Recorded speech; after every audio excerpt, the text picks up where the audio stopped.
Big time middleweight banger coming up this weekend with Abdulrazak Alhassan out. It was announced on June 21st by Laerte Viana. That in was Nursulton Ruziboev. And listen, the nickname, it's Black. He's going to be taking on the Hulk, Brunno Ferreira. And if you look at a matchup like this for Brunno Ferreira, he takes on Gregory Rodriguez, his UFC debut, and just continues the streak. Brunno is 10-0 with 10 first-round finishes, and he knocked out an established UFC veteran. That's insane. Just like that. So Brunno turns the page. Abdulrazak Alhassan would have been a great fight, but in on about 10 days' notice is the guy representing Renzo Gracie Philly. It's Nursulton Ruziboev, and if you look at it for Ruziboev, he's one of those guys out of Uzbekistan. You haven't had a lot of fighters out of that country. You've had, Magomedov was the first. There was Zaruk Adashev. There was Said Yakub Kakrakhmanov. But while Ruziboev might not be the first, he probably won't be the last. And he comes in with a record similar to like a Max Grecian, but not against the same level of competition Max Grecian fought to come in. Because Ruziboev, 34-8-2 with 2 no contests, where one of them was overturned because you had a phantom tap. It was like Ronnie Lawrence, Dan Argueta level. So Ruziboev, he's on a tidy little win streak. He's been finishing everybody. He himself, out of 34 wins, 32 of them by finish, 24 in the first round. And going back and watching the tape is really interesting because where Brunno Ferreira is a judo and jiu-jitsu black belt, but he's got hammers, Ruziboev is one of those guys, and I'll be surprised if you saw the same tape that I did because it's pretty readily available for the fighter out of Uzbekistan.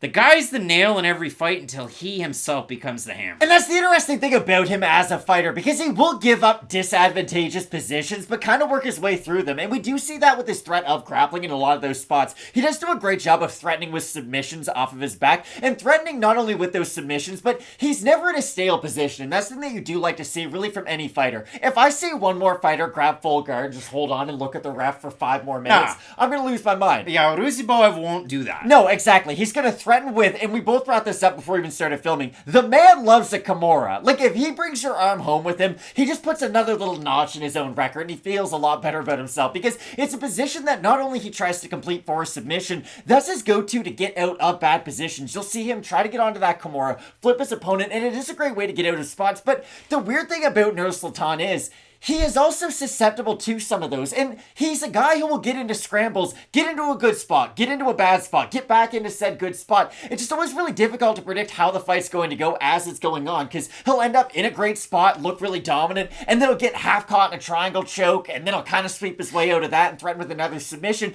There's just always a lot happening. Now, to his credit, I think that is going to be key against a fighter like Brunno, who is so, maybe one hit, one kill's not the right term, because he will throw in combination. The hand speed of Bruno's the thing that does catch you off guard. Like, for a guy who weighs 185 pounds, his hands move like Cody Garbrandt. That might be a bit of an exaggeration, but you get the idea. He is a bit of an outlier with not only his power, but the hand speed. But I think if Nursulton can get him, not just grappling, but get him active throughout a lot of the matchup. I know a lot of his finishes are also in that first round, but I think the grappling can start to wear on Brunno and at least take off some of the zip of his punches. Now, even him at 80% is going to hit as hard as most fighters at 100%, but at least it gives yourself a much better chance to go out there and win the fight. Yeah, so for Ruziboev, you look at it 34-8-2 with the 2-0 contest, and then you break it down from there. He's got a couple of good wins out of all of that. He's got one over Ibrahim Mane, who you did see lose to Alan Amadovsky with Bellator, but Mane's a very good fighter. He went on a big win streak with Eris, and he just lost his last fight.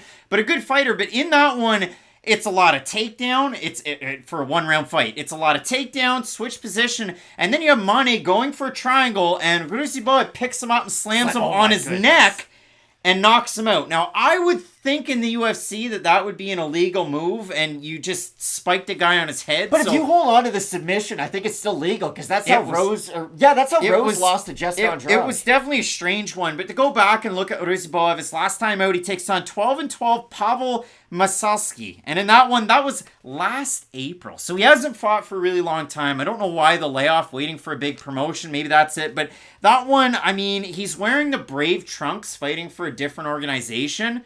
Could you not buy the man some trunks? And Ruziboev, he struggles with the takedown in that fight. He fights really far on the outside from a southpaw stance and only throws, he'll throw a jab, and then reset, and then a one kick, and then he circles away. Ruziboev doesn't cut the cage himself. He doesn't throw combinations. He's a really unorthodox striker. That fight was considered a middleweight contest, but it was at like the kg mark, so he actually fought at like around 198 if you do the conversion. But if you go back and you watch it, he gets taken down at the center of the cage, but he's going for like an armbar at the same time that he's getting taken down. He ends up getting into that, getting the submission win, so good one for him. I don't know if you saw the fight. He then took on a 7-hour, 38-minute, and 18-second stream, he took on a 39-year-old Brazilian jobber. And in that one, they show the graphic of what the two guys are good at. And it's like they're both national champions in everything in their respective nations. I found that one really weird. But in the fight, same thing. Fighter goes for takedown. He goes Kimura. He gets Kimura. He loves the Kimura, guys. I can't stress this enough. Ruziboev has bad takedown defense, but he's able to get submissions out of some of these spots. So for me, I look at this fight, Brunno Ferreira, Judo black belt, Jiu-Jitsu black belt. You see him get it done with the striking. You see Ruziboev with maybe a little bit more pitter-patter with the striking, but his takedown defense isn't quite there. He has lost to some good fighters. The combined opponent record, 311, 162, and 2. So it is absolutely insane, though not the greatest fighters that he fought, although, you look at that record and you might think that's shining. And to have that many fights before you're 29 is absolutely... It's wild. Before you're 30 is wild, especially after a year-long layoff. So you look at the matchup, Matt. I assume Brunno Ferreira is heavily favored. I assume the fans have him. We look at the Topology votes, over-under. I'm going to say 80% Brunno Ferreira in this one. I'll say over. You're going to say over? Oh, my. Wow. 523 total votes, 80% Ferreira, 84% by knockout. For the 20% that have Ruziboev, 48% by submission. I think Brunno Ferreira I've got him finishes Nursulton Ruziboev. And this is why. Nursultan's too comfortable moving backwards. Bruno with is... his hands down.